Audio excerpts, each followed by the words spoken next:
Boa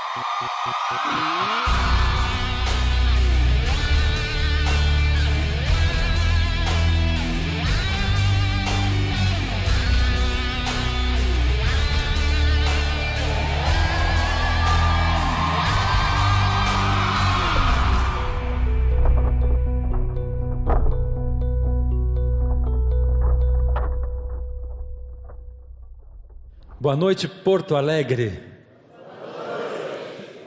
Que boa noite bonito. Boa noite você que está em casa assistindo num DVD ou no computador, na televisão, sei lá. Eu digo boa noite que nós estamos de noite aqui em Porto Alegre. Essa série, O Clamor da Meia-Noite, que está de volta aqui na Novo Tempo. O Armagedon, uma série de 20 programas e que você é o nosso convidado especial para assistir, e você também que aceitou o nosso convite e que veio, que retirou o ingresso para assistir o Clamor da Meia-Noite. A gente fica muito contente de ter todos vocês aqui. Então vamos lá, a Bíblia e o Armagedon. Essa é a imagem que as pessoas têm do Armagedon em geral, não é? Por que será que as pessoas têm essa imagem? A imagem de guerra, de destruição. Olha o texto do Apocalipse, nós vimos isso no primeiro programa, estamos vendo agora de novo. Olha o que diz o texto do Apocalipse, onde aparece a palavra Armagedon. Então vi saírem da boca do dragão, da boca da besta e da boca do falso profeta. Tem 3 personagens aí. Quais são os 3 personagens? Primeiro? Segundo? Mas por que vocês estão falando isso para mim? Chamando de besta? Não, né? Besta? Mas o que é besta será na Bíblia? Besta é um xingamento? É alguém falando besta? Não, a gente vai aprender isso também. Porque às vezes a besta é uma coisa ofensiva. Não é ofensivo na Bíblia a besta, como a gente pensa na nossa cultura, não é? Mas e o outro é o falso profeta. São 3 personagens aqui do Armagedon. Vai colocando essas coisas na cabeça. Como eu disse, tudo que nós estamos estudando até agora são o alicerce. E quando a gente vê uma construção acontecendo, a gente fica impaciente para ver como é que vai ficar depois, não é? Mas vamos lá, vamos passar para frente. E diz assim: são espíritos de demônios que realizam sinais miraculosos. O que são os sinais miraculosos? Milagres. Então quer dizer que no Armagedon tem uma equipe reunida fazendo milagres. Milagres. Eles vão aos reis de todo o mundo. Eles fazem milagres, mas eles são, lá em cima disso, são espíritos de demônios. Eles vão aos reis de todo o mundo a fim de reuni-los para a batalha do grande dia do Deus poderoso. Eles vão a quem mesmo? Vamos lá, eles vão aos reis. Está falando de poderes, está falando de nações, está falando de países. E por isso que nós fomos buscar lá atrás a profecia que fala de impérios mundiais. Tudo isso vai se comunicar com o Apocalipse daqui a pouco. Aqui está falando de reis, de nações, de poderes políticos.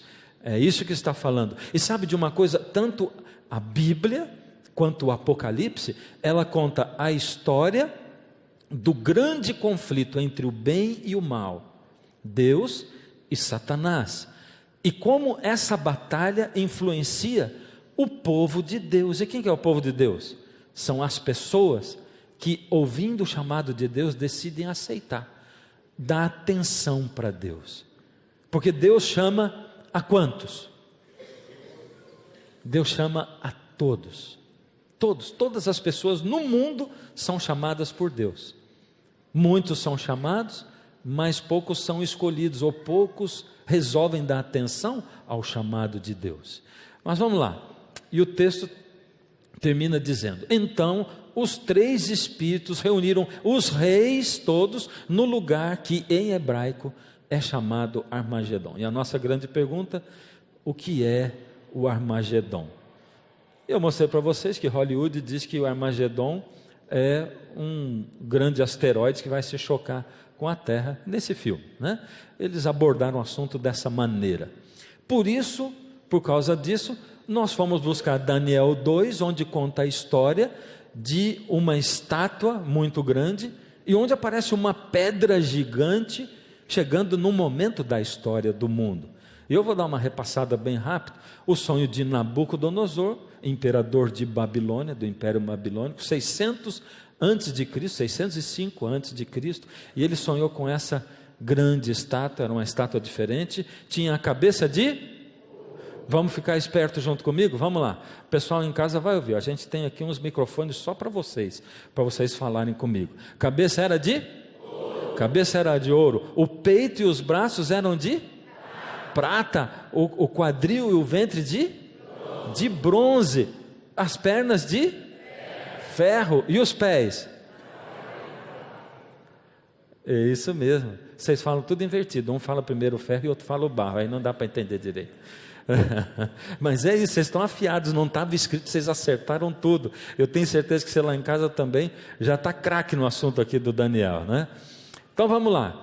A história mostra para a gente, e a explicação bíblica direitinho, a gente foi explicando tintim por tintim, e diz que a cabeça, como Daniel explicou para o rei Nabucodonosor, era a cabeça de ouro, o Império Babilônico, que durou dos 605 ao 539 antes de Cristo. Depois ele explica que os peitos de prata, com os braços, representava o Império Medo-Persa, que aconteceu do ano 539, quando acabou o Império Babilônico, até o ano 331 a.C.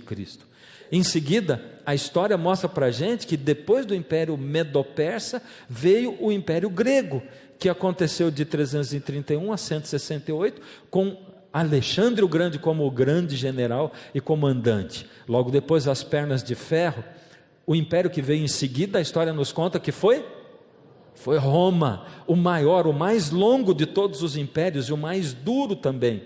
Jesus morreu durante o Império Romano, e depois de Roma, o mundo se dividiu e nunca mais teve o império, e ali diz o seguinte, a profecia diz, assim como o ferro e o barro não se misturam, eles vão tentar se misturar em casamento, mas não vão conseguir. E a gente também estudou, fez um estudo profundo na história, mostrando como é que os casamentos foram se cruzando na Europa, e nem assim eles conseguiram uma hegemonia e um império mundial. Depois outros tentaram. Napoleão tentou o império mundial, não tentou? Quem mais tentou? Hitler tentou também o Império Mundial, também não conseguiu, né? Então aqui está o resumo de tudo, né? As partes da estátua. Daniel diz no final do sonho, ou no final da revelação do sonho que Deus deu para Daniel, para dar para o rei, ele diz para o rei, quando estavas olhando, uma pedra foi cortada, ou foi jogada sem o auxílio de mãos, feriu os pés de ferro e de barro, e os esmiuçou. E a minha pergunta é, pedra? O que será que é esta pedra? E a pergunta até aqui só girou em torno de assim, será que é um asteroide que vem se chocar com a Terra? É o asteroide ou não? Você tem dito para mim que não é. E eu estou achando vocês muito sabidos nessa questão aí, né? Mas vamos dar uma atenção a esse texto especificamente. Olha só.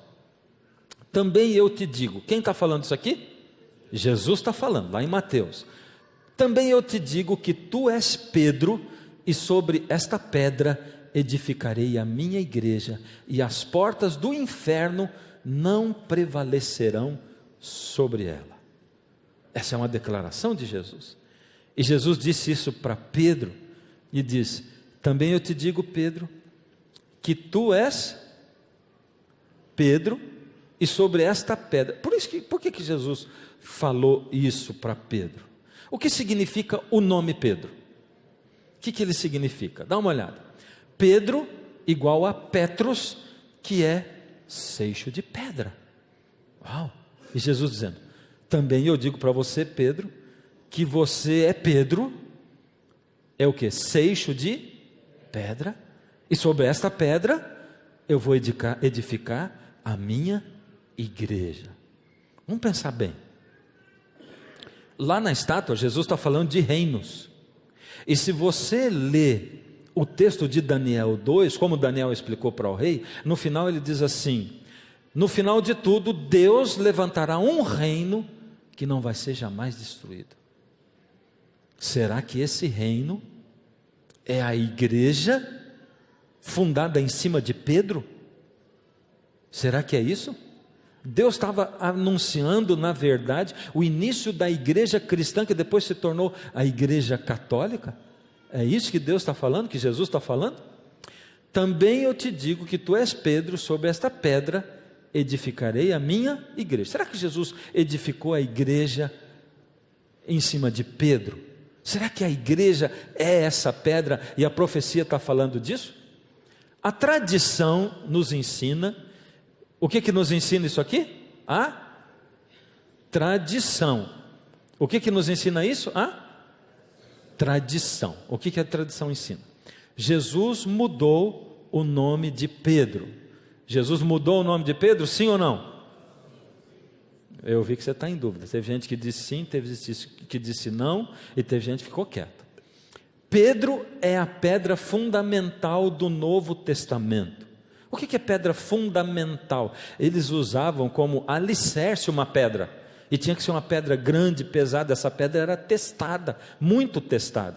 A tradição nos diz que Pedro era essa pedra, e diz que Jesus colocou Pedro como superior dos outros discípulos. Naquele momento que Jesus diz assim: também eu te digo que tu és Pedro, tu és Petros, é um seixo de pedra, e sobre esta pedra eu vou edificar a minha igreja. E a tradição diz também que Pedro estabeleceu em Roma a sede do seu episcopado. A tradição diz assim: depois daquilo, depois que Jesus morreu, Pedro esteve em Roma, e lá ele estabeleceu a sede do seu episcopado, e ele foi o primeiro bispo de Roma, e o Papa também é o bispo de Roma, e daí veio o papado. E em seguida diz que Pedro foi o primeiro Papa. É isso o que a tradição nos ensina, e nós vamos por esse caminho hoje à noite, para entender e para saber como funciona o sistema papal, para saber se aquela pedra é Pedro, a igreja, o sistema do papado. Vamos dar uma olhadinha como é que funciona. Primeiro, o sistema papal, ele é um sistema de governo, ou seja, o Vaticano é um país. Você sabia disso? Todos sabiam disso? Todo mundo? Ou seja, quando o Papa assume como líder religioso, ele assume também o país do Vaticano como um monarca, como um rei, como governante daquele país, não é? O Papa é considerado também rei, ou seja, ele é líder religioso, mas ele também é rei. Em terceiro, o sistema papal, ele é um sistema, portanto, ele é um sistema político-religioso. Interessante, né? Ele não é só religioso, ele também é um sistema político, porque ele é rei e é líder religioso, então é político-religioso. Tudo isso é muito importante para a gente entender o Armagedon. Todos os reis do mundo honram o Papa. Já perceberam como é que é? Olha só, essa foi a posse do Papa Francisco. Olha só como é que foi. Tinha reis, tinha dirigentes, governantes do mundo inteiro. Tinha 132 delegações do mundo que foram cumprimentar o Papa Francisco.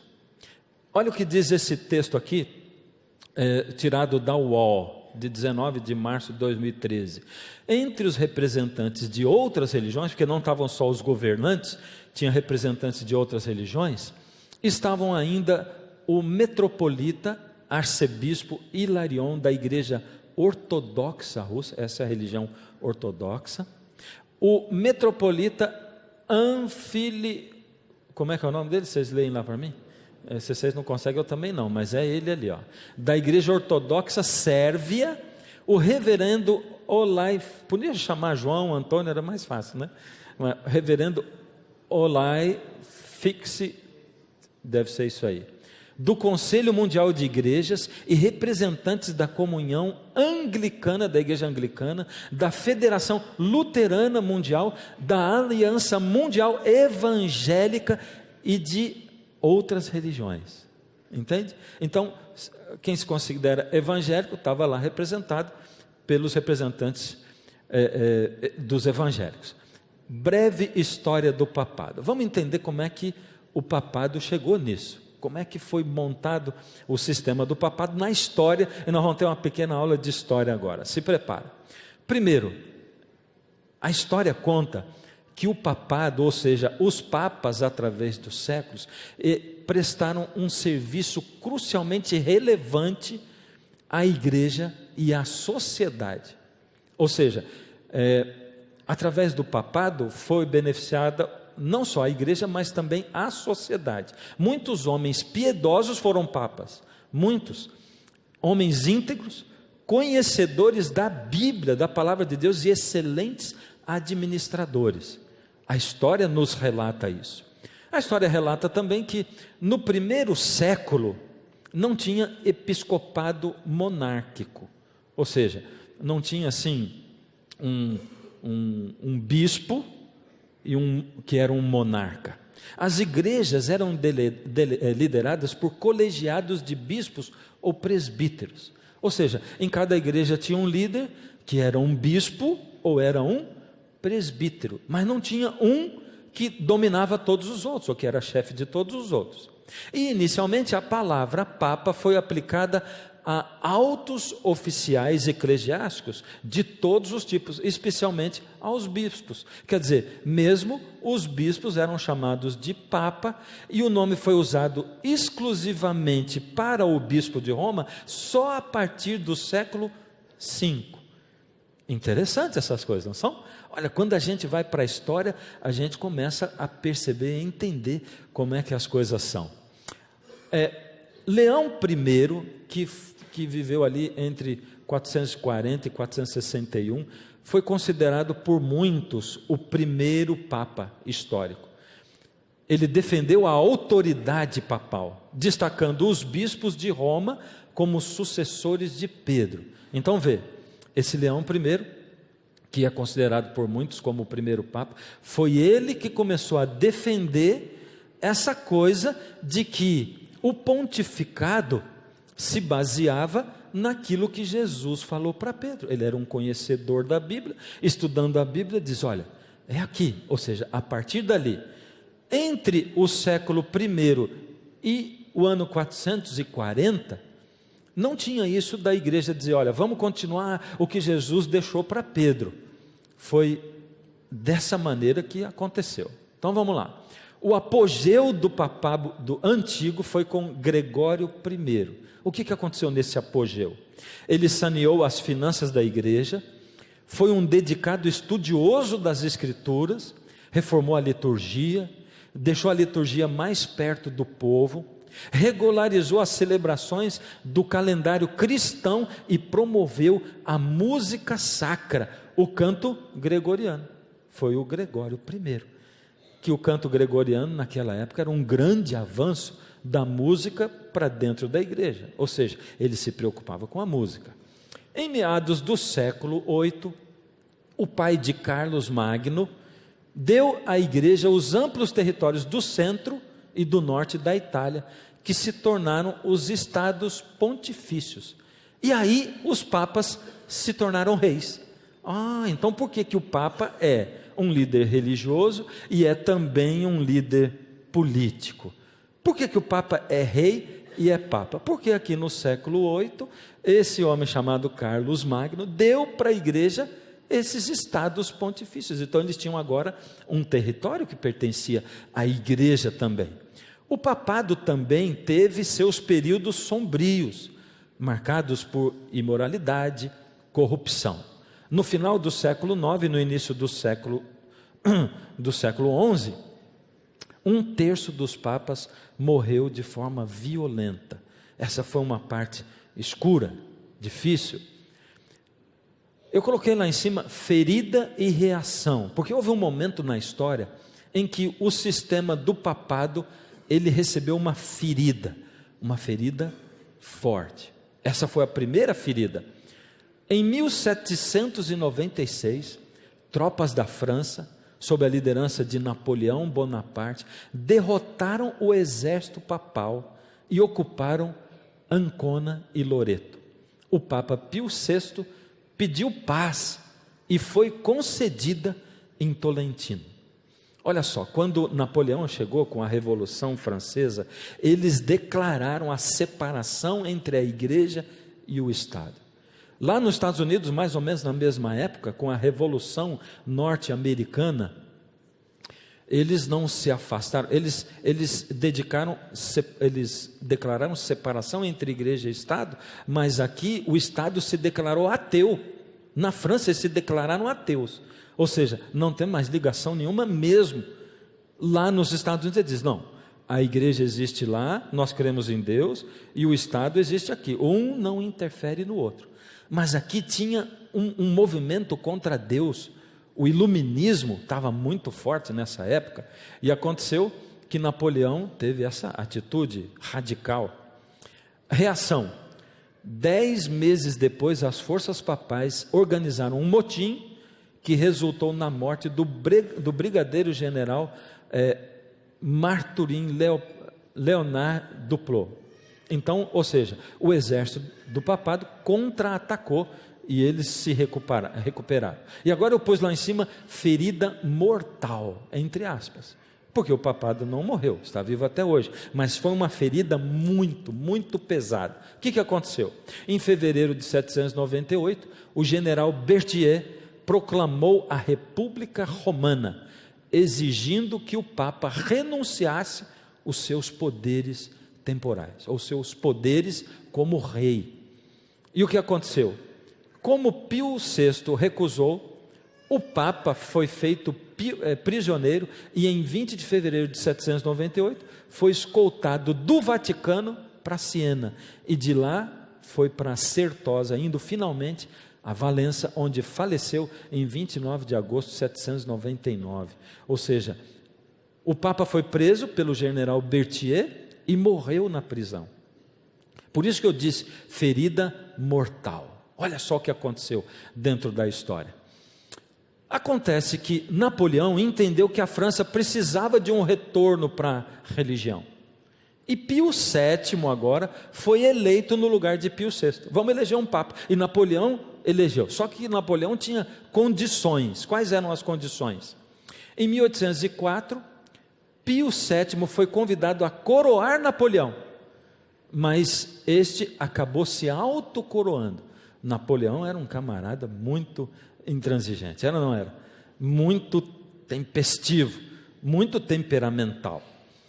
Aconteceu também que Napoleão nomeou bispos, ele mesmo nomeou bispos, fez os religiosos jurarem fidelidade à coroa e tentou manipular o próprio Papa, mas o Pio VII se negou a isso.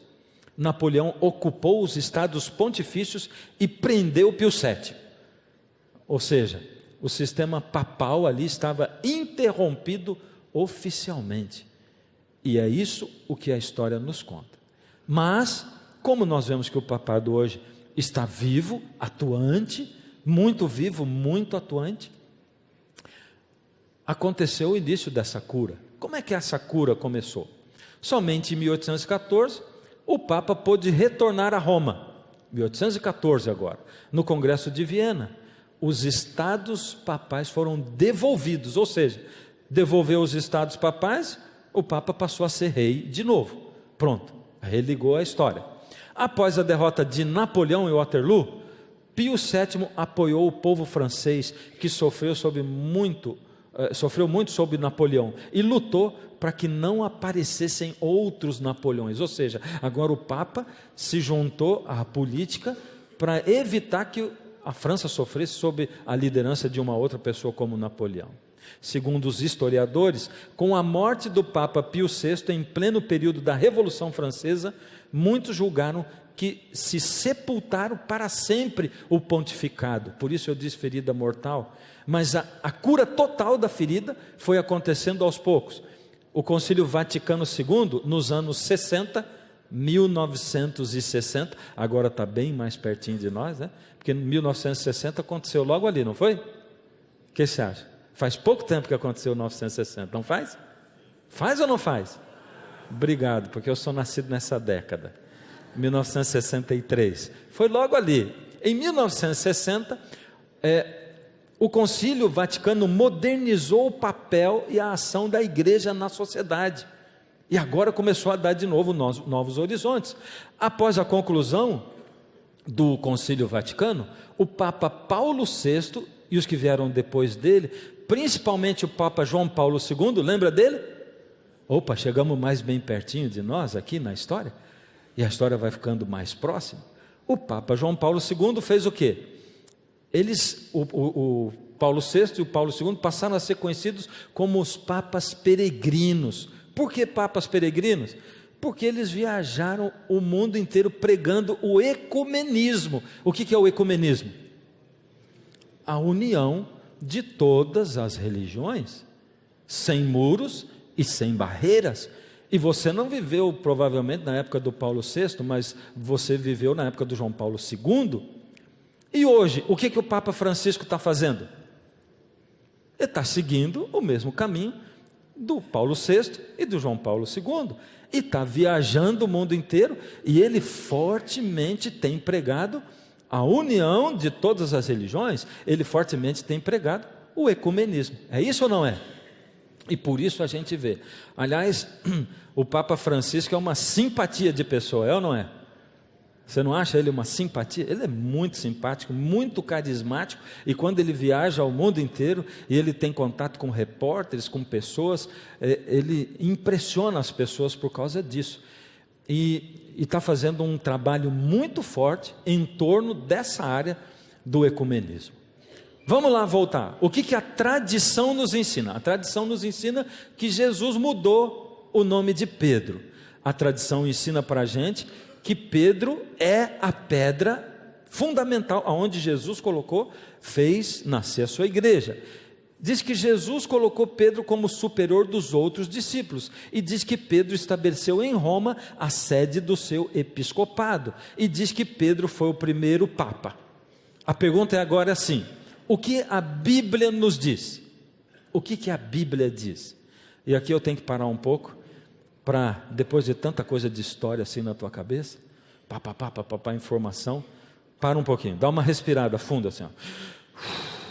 Respira aí em casa, vamos lá, de novo, vai. Areja a cabeça, deixa vir oxigênio para o cérebro, né? Show o sono, passa o sono para lá. E eu quero chamar a sua atenção num negócio. Aqui começa uma guerra que nós precisamos enxergar, porque em geral a gente não enxerga essa guerra. É uma guerra que existe sempre em qualquer pessoa que decida amar a Deus e servir a Deus. É uma guerra, uma luta entre Bíblia, a verdade do que diz a Bíblia, e a tradição. Você entende? Certo? Qual é a religião que tem tradição? Qual religião tem tradição? Todas têm. Todas as religiões têm suas tradições. Todas têm. Tradição é aquilo que eu faço porque as pessoas me disseram que tem que ser assim. Você entende? Por que eu faço isso? Sabe quando alguém diz assim: por que você não faz tal coisa? É porque eu sou cristão. Mas pede para o teu pastor para ele te liberar. E tem gente que acha que o pastor é a consciência dele. Uau! Quando eu era garoto, que alguém dizia assim, uma vez um professor disse para mim: pede para o teu pastor. Eu digo assim: mas meu pastor não manda em mim. Quem manda em mim é Deus. Eu vou olhar o que a Bíblia diz. Se a Bíblia diz assim, o pastor pode fazer. Se ele falar para eu fazer, ele está errado. A Bíblia é que está certa. Como é que eu vou seguir o que os outros dizem? Então a tradição é aquilo que eu faço porque eu sempre fiz. É aquilo que eu faço porque eu acho que está certo, que me ensinaram assim. E na maioria das vezes a gente segue tradições sem perceber. Por isso que eu perguntei para você, qual é a religião que tem tradição? E como eu estou falando da história, você vê, isso aqui não é nem história da Igreja Católica. É lógico que é a história da Igreja Católica, mas eu falei de história do cristianismo. Você é cristão? Essa é a nossa história, porque foi assim que veio a igreja cristã. Essa é a história da nossa raiz como cristãos, desde Jesus, e a história veio avançando. Depois lá na frente aconteceu a reforma, e que aí se separou o catolicismo de protestantismo, mas essa é a nossa história, história do cristianismo. Mas como eu estou falando de papado e tal, pergunto, qual é a igreja que tem tradição? E você automaticamente já liga com o que eu falo, a igreja católica, não é? Pensou a igreja católica, mas toda a igreja tem tradição, e o problema é que a gente não vê que a nossa igreja tem tradição, sabe? Isso é um problema grande, e a gente segue as coisas que a nossa igreja nos ensinou, que as pessoas nos ensinaram, e muitos dizem assim, nossa, mas eu estou ouvindo isso aí faz mal para o meu ouvido, sabe por quê? Isso eu acredito desde criancinha, o meu pai ensinou, minha mãe ensinou, meu pai era um homem de Deus, era uma mulher de Deus, e eu acredito nisso. Então, nós temos que fazer uma escolha, e hoje, a escolha de hoje, no programa 3 do Armagedon, a nossa escolha é, ou Bíblia, ou tradição. Lógico que muitas vezes Bíblia e tradição vão andar juntas e vão dizer a mesma coisa, mas muitas vezes a Bíblia vai dizer vai por aqui e a tradição vai dizer vai por ali, e eu fico com quem? Com a Bíblia ou eu fico com a tradição? Eu fico com o que Deus revelou através da palavra, ou eu fico com o que o homem ensinou porque eu sempre fiz e é assim? Com o que eu fico? Você está em dúvida? Fico com Bíblia ou com tradição? Tem razão? Tem certeza? Tem certeza disso? Então aqui começa. Vamos estudar do ponto de vista da Bíblia. Primeiro, Jesus mudou o nome de Pedro? Vamos lá, o texto de João 1, 41 e 42.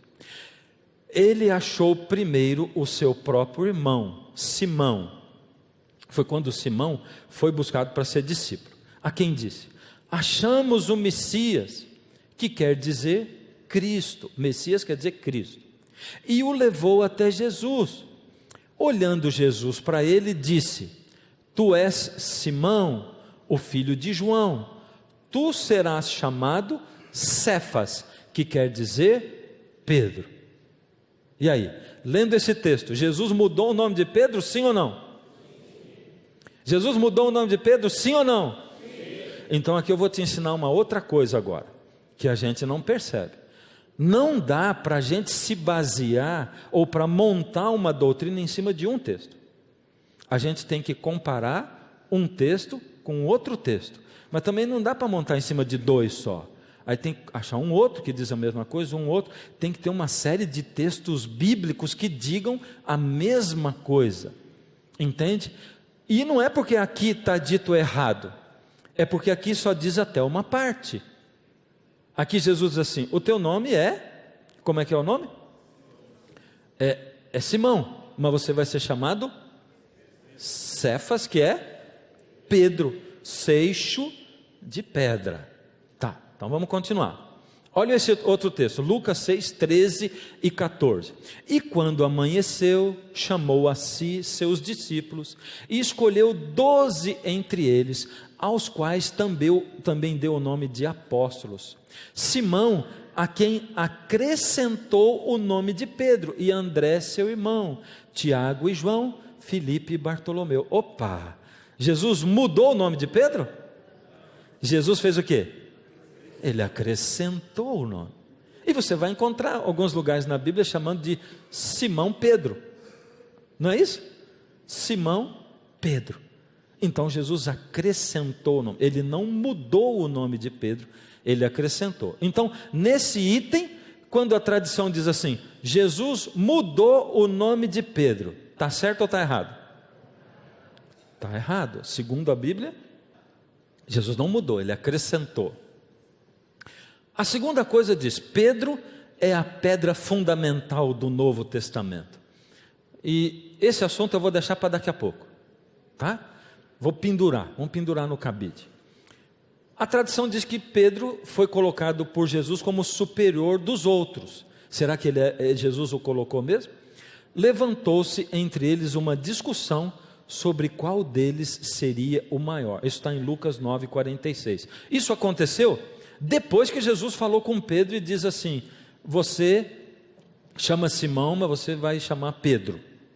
E acrescentou o nome Pedro para Simão. E as pessoas, a tradição diz assim: naquele momento Jesus colocou Pedro acima dos outros e fez Pedro superior aos outros. Aí depois foi acontecendo, o tempo foi passando, de repente, a Bíblia diz, levantou-se entre eles uma discussão a respeito de quem era o maior. Se eles estavam discutindo quem era o maior, será que Jesus colocou Pedro como superior aos outros? Não. Porque se eles estavam discutindo, se Jesus tivesse dito, Pedro é o líder de todos, Pedro, eu vou fundar minha igreja sobre Pedro, não teria dúvida, e eles iam respeitar Pedro como o líder. Então, nesse quesito, nós podemos ver em Atos 11, de 11 a 18, que é relatado que Pedro e João foram enviados pelos apóstolos. Se ele fosse superior aos outros, ele é quem enviaria as pessoas, você entendeu? Aqui no texto está dizendo, os apóstolos enviaram Pedro e João, mas se ele fosse o líder da igreja, se ele tivesse sido colocado o Papa, como diz a tradição, ele não teria sido enviado. Em Atos 15, 13 e 19, mostra o primeiro concílio da igreja, e ali mostra Tiago presidindo o conselho, e não Pedro. Se fosse Pedro, não seria ele que ia dirigir esse concílio da igreja? Toda a comunidade ia reconhecer Pedro como líder, mas era Tiago que estava presidindo. E em 1 Coríntios 12, 28, Paulo descreve os cargos da igreja, e ali ele cita que na igreja nós temos, entre os cargos, ele diz, temos apóstolos, profetas, mestres, e fala um monte de outros. Um cargo que ele não diz que existe é o vigário de Cristo.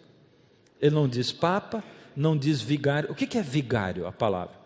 Vicarios, quer dizer substituto. Então, quando alguém fala que é o vigário de Cristo, ele está dizendo que ele é o substituto de Cristo. E Paulo não aponta esse cargo dentro da igreja primitiva. Então, realmente teve um hiato muito grande entre a conversa de Jesus com Pedro e depois, quando o primeiro Papa apareceu lá em 440 e pouco. Então, Pedro é a pedra fundamental do Novo Testamento? Sim ou não? Segundo a Bíblia, sim ou não? Não, também não é. O 2 nós estudamos ainda. Jesus pôs Pedro como superior dos outros? Não, ele não pôs. Aquela outra segundo nós não estudamos ainda, né? 4. Roma teria sido a sede do episcopado de Pedro. Ou seja, Pedro foi para Roma e lá ele fundou o seu episcopado. Agora nós temos que ir um pouquinho para historiadores. Se Pedro estivesse em Roma, vamos pensar e vamos raciocinar comigo. A epístola que Paulo escreveu para os romanos, ele não precisaria ter escrito. Sabe por quê? Paulo escreveu a carta dele para os romanos para poder direcionar a igreja. A igreja estava se afastando do caminho de Deus, estava se afastando da palavra de Deus. Então Paulo escreveu isso aqui para direcionar a igreja. Você acha que se Pedro estivesse em Roma, Paulo ia precisar mandar uma carta para Roma para poder direcionar a igreja? Não. Então Pedro, isso aqui indica que Pedro não estava lá em Roma. Esse historiador chamado Philip Scaff, no seu livro History of the Church, no volume 1, ele afirma o seguinte: a tradição romana de 20 ou 25 anos de episcopado de Pedro em Roma é, sem contestação, um erro cronológico colossal. Ou seja, ele está dizendo, isso não existiu.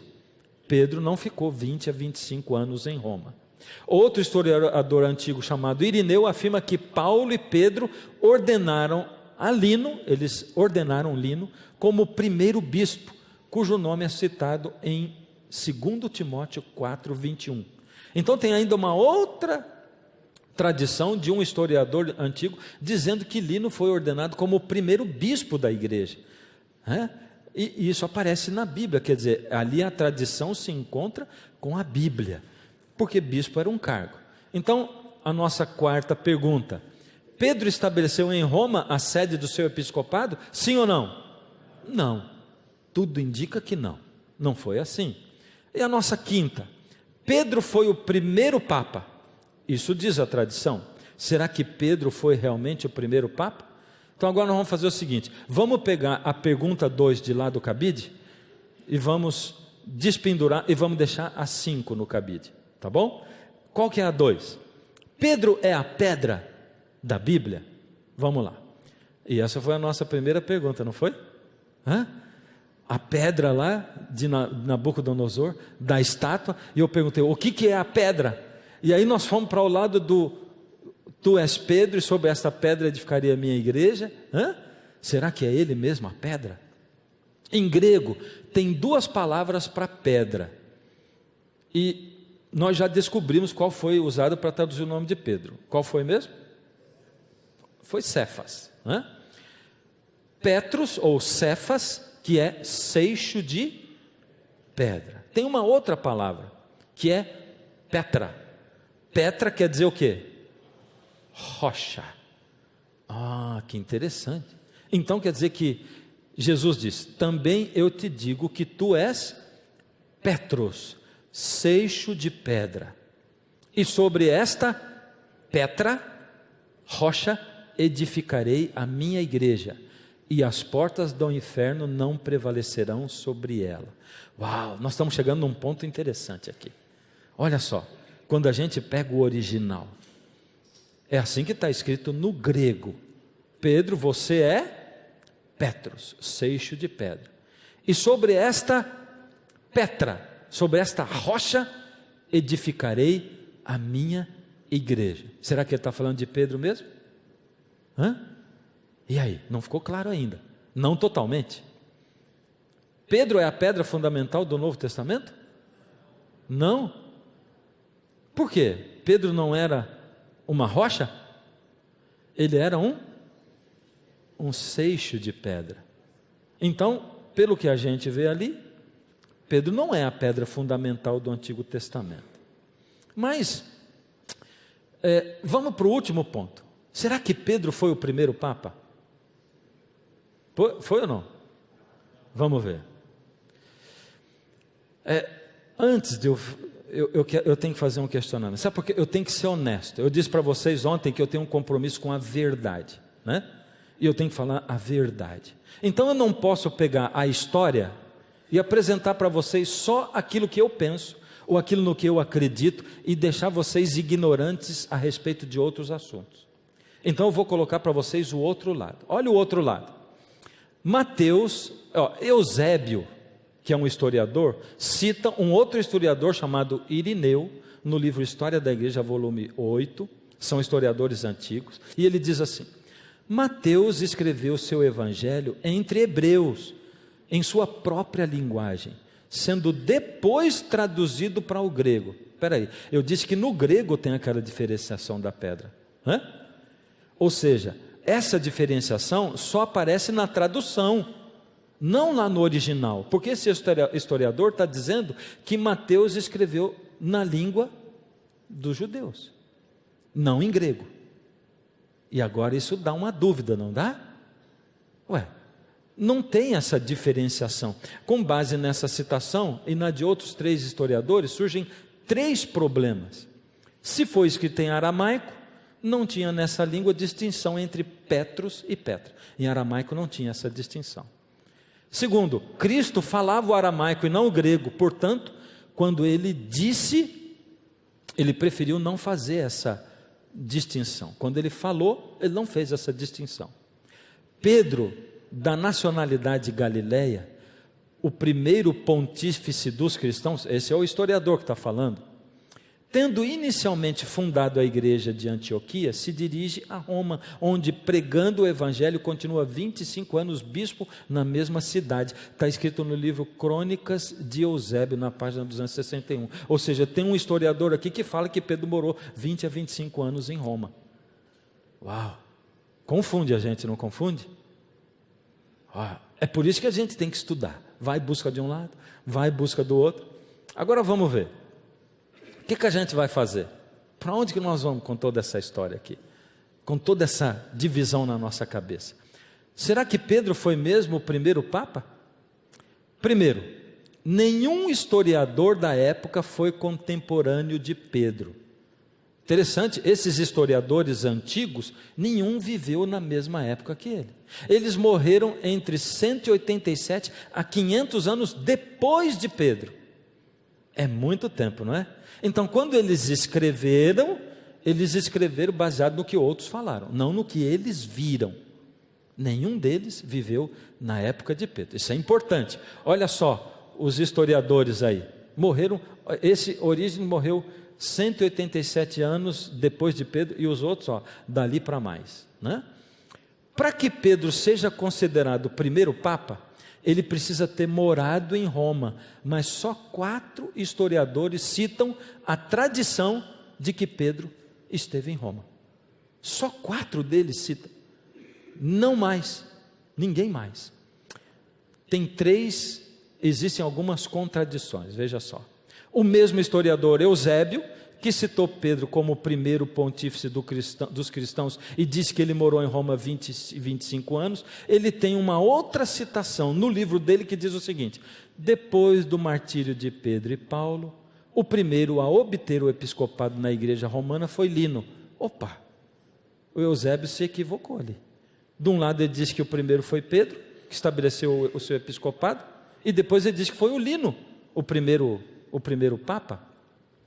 Paulo, ao escrever de Roma a Timóteo, cita-o na saudação final da carta, Eusébio, bispo de Cesareia.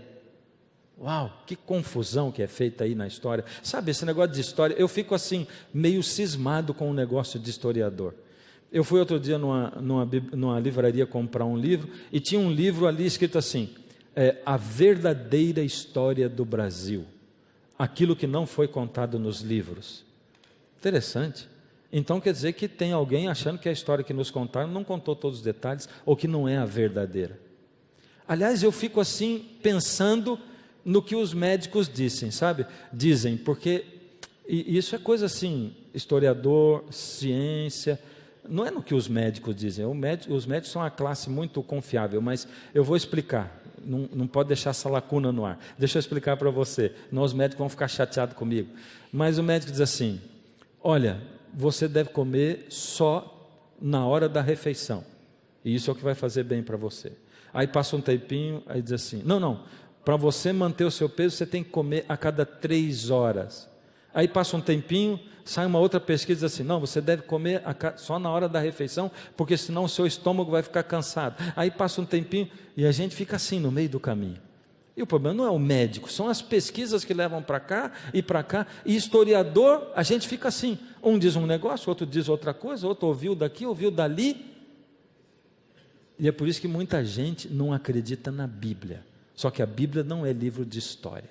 A Bíblia é revelação direta de Deus para os seus profetas. O historiador contemporâneo Peter de Rosa afirma no livro Vicários de Cristo: o nome de Pedro não aparece nas listas mais antigas de sucessão episcopal. Ou seja, não aparece o nome dele lá. E essa arqueóloga Marguerida Guarducci, essa é interessante, sabe por quê? Porque ela foi contratada pelo Vaticano para escavar e encontrar os ossos de Pedro. E na revista 30 Dias na Igreja e no Mundo, março de 1966, ela diz o seguinte, presta atenção o que ela fala: todavia, enquanto sobre Paulo temos notícias mais precisas, quanto à presença de Pedro em Roma, não possuímos testemunhas de contemporâneos. Ou seja, não dá para saber, não tem como, fica uma lacuna na história. Ou seja, quanto à última parte, o fato de Pedro ter sido o primeiro Papa, também não dá para provar que Pedro foi o primeiro Papa através da história e nem através da Bíblia. E a gente volta para a pergunta: quem é a pedra então? Se Jesus diz assim: tu és Pedro, seixo de pedra, e sobre esta pedra edificarei a minha igreja. Ele está falando de Pedro? De quem que ele estava falando? Isaías 8, de 12 a 16, diz o seguinte: ao Senhor dos exércitos, a Ele santificai, seja Ele o vosso temor, seja Ele o vosso espanto. Ele vos será santuário, mas será pedra de tropeço e rocha de ofensa às 2 casas de Israel, laço e armadilha aos moradores de Jerusalém. Está dizendo aqui que quem é a pedra? No Antigo Testamento é o Senhor Deus. Então o Antigo Testamento diz que Deus é a pedra. E olha, esse tanto de texto aqui está dizendo que Deus é a pedra, no Antigo Testamento. Então o Antigo Testamento afirma: Deus é a pedra. Salmo 118, 22, eu separei esse aqui, porque ele diz assim: a pedra que os construtores rejeitaram, essa veio a ser a principal pedra angular. Isso procede do Senhor e é maravilhoso aos nossos olhos. E agora eu arrepio aqui de novo, porque isso aqui foi escrito por Davi, muito antes de Jesus vir, e está dizendo assim: a pedra que os construtores rejeitaram, ela veio ser a pedra principal. De quem será que Davi estava falando? Lucas 20, 17. Mas Jesus, fitando-os, disse: que quer dizer, pois, o que está escrito? E agora Jesus vai citar Salmo, esse que a gente acabou de ler. E ele diz: a pedra que os construtores rejeitaram, esta veio ser a principal pedra angular. Jesus olhou para os discípulos como eu estou olhando para vocês hoje, e ele diz assim: o que Davi quis dizer quando ele falou que a pedra principal foi rejeitada? O que Davi quis dizer? E ele, no verso seguinte, ele diz: todo o que cair sobre esta pedra ficará em pedaços, e aquele sobre quem ela cair ficará reduzido a pó. De que pedra Jesus estava falando? Quem cair sobre essa pedra vai ser o quê? Despedaçado. E aquele sobre quem a pedra cair vai virar pó. Jesus estava falando de que pedra? Por fim, chegando-vos para ele a pedra que vive, rejeitada sim pelos homens, mas para com Deus eleita e preciosa. Quem é ele, a pedra que vive? Quem é ele, a pedra que vive? Jesus. Jesus é a pedra que vive. Está lá em 1 Pedro 2,4. Espera aí, 1 Pedro? Quem foi que escreveu isso aqui então? Foi Pedro. Pedro está dizendo que Jesus foi a pedra. Olha, vamos ver outro texto aqui, 1 Pedro 2,7, para vós outros, portanto, os que credes, é preciosidade, mas para os descrentes, a pedra que os construtores rejeitaram, essa veio ser a principal pedra angular. Este Jesus é pedra rejeitada por vós, os construtores, a qual se tornou pedra angular. Pedro também diz, está escrito em Atos, mas faz parte do sermão de Pedro. Pedro declarou abertamente: Jesus é a pedra. Então quer dizer que quando Jesus falou com Pedro, mesmo que Mateus tivesse escrito em aramaico, Mateus estava lá. Pensa bem. E Jesus disse: porque tu és Pedro, seixo de pedra, e sobre esta pedra edificarei a minha igreja. Jesus deu a entender claramente para Pedro que ele estava fazendo diferenciação entre Pedro, que era um seixo de pedra, e ele que era a pedra. Por isso, na hora que o texto foi traduzido para o grego, espera aí, mas quem foi que traduziu o livro de Mateus para o grego? O próprio Mateus. Foi ele. Então nós podemos ter confiança no texto, porque a própria pessoa que estava presente traduziu para o grego, e quando ele escreveu no grego, ele fez diferenciação entre os dois termos, para indicar seixo e pedra. A pedra é o Senhor Jesus. Pedro não é a pedra. Também eu te digo que tu és Pedro, e sobre esta pedra edificarei todo aquele sobre quem essa pedra cair. Ele está falando dele mesmo. E o que Daniel diz? Vamos voltar para a profecia e terminar aqui. Mas nos dias destes reis, esses reis eram onde mesmo? Na estátua? O pé da estátua. A gente vive em que época mesmo?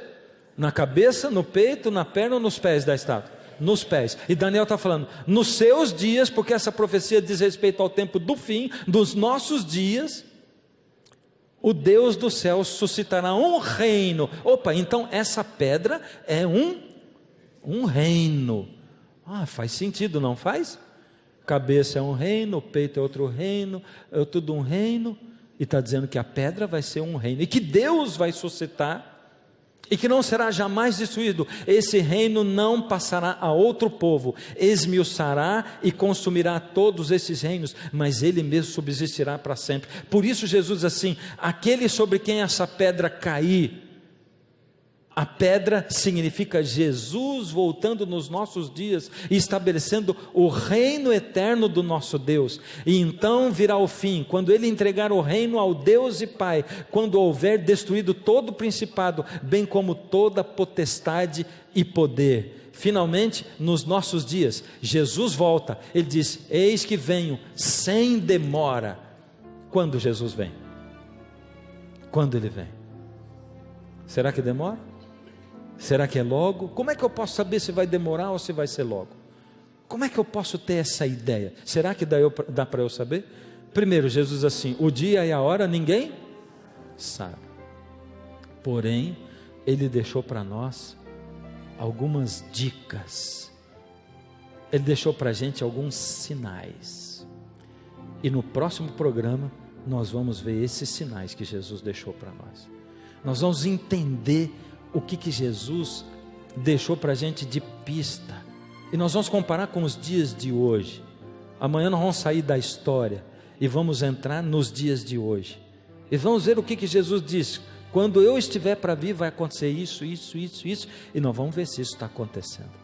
O nosso próximo programa é diretamente a respeito disso. Hoje a gente vai terminar por aqui, mas eu não posso terminar por aqui sem fazer um apelo para você, sem chegar no seu coração, na sua alma e dizer assim: você é convidado hoje a fazer uma escolha entre a tradição e a Bíblia.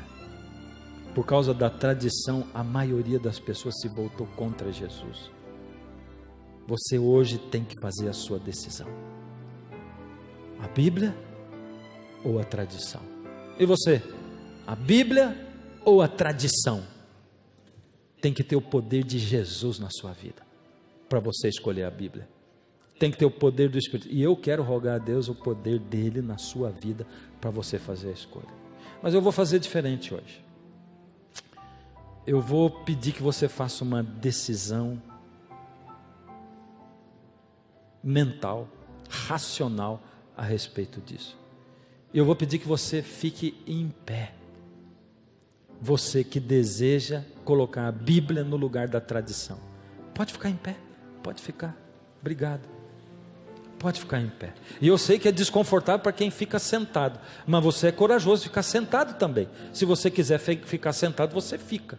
E você aí em casa, vamos lá ficar em pé? Vamos se levantar aí no seu lugar, para dizer assim: eu vou me levantar aqui, toda vez que a tradição se deparar com a Bíblia, eu vou ficar com a Bíblia. Vamos lá, levanta, em pé, como nós aqui. Agora, você e eu temos poder para tomar essa decisão? Nós não temos, mas Deus vai dar. Nós vamos pedir isso, e Ele vai dar. Fecha os olhos. Deus amado, nós queremos colocar nas Tuas mãos a nossa decisão. Nós não sabemos, Senhor, como nós vamos cumprir isso, porque a tradição é muito forte na nossa vida. Parece que arranca um pedaço da gente quando a gente nega a tradição, Pai. Então nos ajuda a entender os Teus propósitos para a nossa vida, porque a gente começa a estudar a Bíblia e começa a entrar num terreno que nunca nos disseram, Pai, mas está ali escrito. Nos ajuda por misericórdia. Toma nas Tuas mãos a nossa vida e a nossa decisão, porque nós não somos capazes de cumprir, mas se Tu nos deres o poder, nós vamos poder. Fica conosco, Pai. Toma-nos a todos nas Tuas mãos, em nome de Jesus. Amém.